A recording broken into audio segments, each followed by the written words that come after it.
Step back in time to 15th century Europe, a time of upheaval, conflict, and change. This was an era marked by the rise and fall of empires, the ebb and flow of power. Amidst this tumultuous period, a small yet strategically crucial region held its own against the tides of history, the Principality of Wallachia. Nestled between the mighty Ottoman Empire and the formidable Kingdom of Hungary, Wallachia was a land caught in the crossfire of geopolitical ambitions. Yet, it was more than just a pawn on the chessboard of power. Its rich resources, coupled with its strategic location, made it a key player in the unfolding drama of 15th century Europe. Enter a young boy named Vlad. Born into the noble house of Draculesti, Vlad's destiny was intertwined with the fate of Wallachia from the very beginning.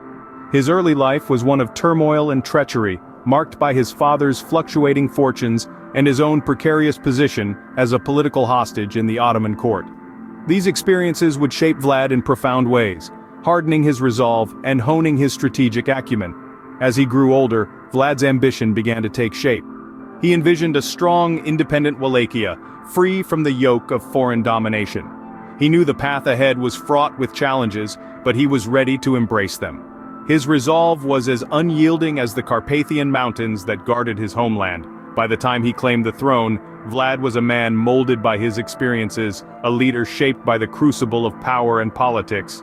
His reign would be marked by a ruthless determination to safeguard Wallachia's sovereignty at all costs. He would employ tactics that earned him a chilling sobriquet, a name that would echo through the annals of history, Vlad the Impaler. In this turbulent time, one man would rise to power. His name was Vlad, later known as the Impaler. A Vlad III ascended to the throne of Wallachia, a reign that would be marked by blood and terror. As the ruler of the principality, he led a reign that was as strategic as it was ruthless, his name echoing through the annals of history as Vlad the Impaler. His military campaigns were marked by a cunning and brutal efficiency. He was a master tactician, using the rugged terrain of Wallachia to his advantage, setting traps and ambushes for his enemies. But it was his preferred method of punishment that earned him his chilling nickname. Impalement was a slow, agonizing death, and Vlad deployed it not just as a means of execution, but as a psychological weapon. The forests of stakes that greeted invading armies were a gruesome testament to his ruthlessness, but there was method in his madness. His brutal tactics served a purpose: to instill fear in his enemies and to maintain control over his own people. His reign was marked by a fierce defense of Wallachian independence against the overpowering forces of the Ottoman Empire. However, his rule was not just about terror and bloodshed. Vlad III was also known for his keen administrative reforms. He implemented strict laws and upheld them with an iron fist. Corruption was punished severely, and he worked tirelessly to strengthen the economic condition of Wallachia. His reign was a paradox, a blend of strategic brilliance and terrifying violence. He was a ruler who used fear as a tool, who ruled with an iron fist, and yet, under his rule, Wallachia remained unbroken, defiant in the face of powerful enemies. But the legacy of Vlad the Impaler is complex and multifaceted. To some, he was a hero, a brilliant strategist and a staunch defender of his homeland. To others, he was a monster, his rule a reign of terror that left a trail of blood in its wake. His rule was a time of fear, but also a time of strategic brilliance. Like a shadowy figure in a chilling tale, Vlad the Impaler continues to fascinate us. A dark figure from history whose true story is as intriguing as it is terrifying. Vlad the Impaler, a hero or a tyrant? The answer depends on who you ask.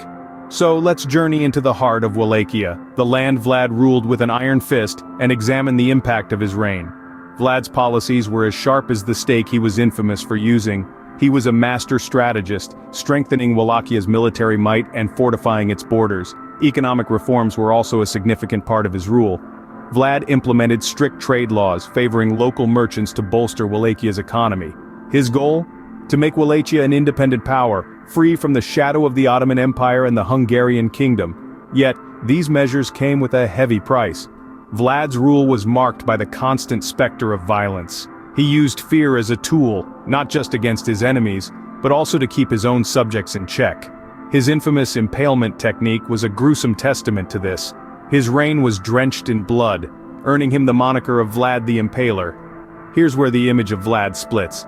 In Wallachia, he's often seen as a stern but just ruler. His harsh methods were viewed as necessary measures in a time of conflict and uncertainty. Many hail him as a national hero, a defender of Wallachia against foreign invaders. However, beyond Wallachia's borders, the narrative shifts. To the Ottoman Turks and the Saxons, Vlad was a ruthless tyrant, a bloodthirsty ruler who reveled in violence. His reputation as a cruel leader spread far and wide, cemented by chilling accounts of his atrocities. In truth, Vlad was a product of his turbulent times.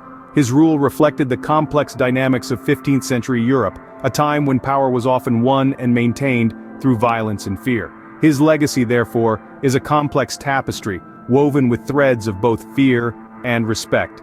The image of Vlad is a study in contrasts, a ruler viewed through the lens of fear and respect. As we delve deeper into history, we see Vlad not just as a character from a horror tale, but as a real flesh-and-blood man, shaped by the circumstances of his time. His story is a reminder that history, much like the people who make it, is never just black or white. It's a spectrum of grays, a blend of light and shadow. From historical figure to mythical monster, discover the birth of the Dracula legend. Our man of the hour, Vlad the Impaler, didn't just fade into the obscurity of history. Instead, he underwent a fascinating metamorphosis, transforming from a feared warlord to the inspiration for one of literature's most enduring figures, Count Dracula. In the late 19th century, more than 400 years after Vlad's death, Irish author Bram Stoker penned his famous novel, Dracula. While Stoker never explicitly stated his vampire count was Vlad III, the connections are hard to ignore. Both figures share the same name, Dracula, which in the Wallachian language means son of the dragon. Stoker's Count Dracula is also described as a Transylvanian nobleman, further cementing the link to Vlad's homeland. But while the name and location match, the personalities of Vlad and Count Dracula diverge significantly. Vlad the Impaler, for all his ruthlessness, was a leader and a warrior, driven by political ambitions and a ruthless desire to protect his principality. Count Dracula, on the other hand, is a creature of the night, his life revolving around the hunt for blood and his struggle against mortality. This transformation from man to monster had a profound impact on how Vlad is remembered. Stoker's novel was a sensation, and Count Dracula quickly became a staple of Gothic horror.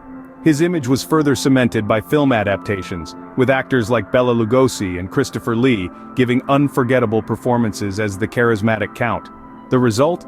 Vlad the Impaler's actual deeds were overshadowed by the fictional exploits of his vampire counterpart. The man who once ruled Wallachia with an iron fist was now a fixture of horror lore, his name synonymous with the undead. And so, Vlad's legacy took on a dual nature. In his homeland, he is remembered as a stern but just ruler. Abroad, he is the bloodthirsty Count Dracula, two sides of the same coin, reflecting the complex and often contradictory nature of historical memory. The line between history and myth is often blurred, and nowhere is this more apparent than in the tale of Dracula. The shadow of Vlad the Impaler looms large over modern Romania and beyond.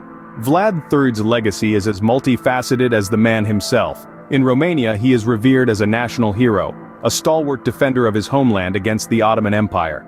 His brutal tactics are often viewed in the context of the harsh realities of 15th century warfare, a necessary evil for the preservation of Wallachian independence. Streets and squares bear his name, while statues and paintings pay homage to his rule. Yet beyond Romania's borders, Vlad's reputation is far more sinister. His infamous moniker, the Impaler, paints a picture of a ruthless leader whose brutal methods of punishment have made him a figure of dread. This reputation was only further cemented with the transformation of Vlad into the fictional Count Dracula, a character synonymous with horror and the macabre. Today, Vlad's legacy is an integral part of Romania's tourism industry. Visitors flock to sites associated with his reign, eager to explore the reality behind the myth. From the ruins of Punari Castle, Vlad's strategic stronghold, to the picturesque city of Sighisoara, where he was born, these places offer a glimpse into a past that continues to captivate the imagination. Vlad's legacy is complex, a tapestry woven from threads of history, myth, and cultural memory. His story serves as a powerful reminder of how our understanding of historical figures can be shaped, not just by their actions, but by the narratives that survive them. Understanding the past is key to deciphering the present, and the story of Vlad the Impaler is no exception. This legendary figure, shrouded in myth and reality, provides a fascinating lens through which we can explore the complexities of history. Unraveling the threads of his tale, we see how truth can become more captivating than fiction. The tale of Vlad the Impaler serves as a reminder that history is not just about dates and events, but about people, their choices, and the legends they leave behind.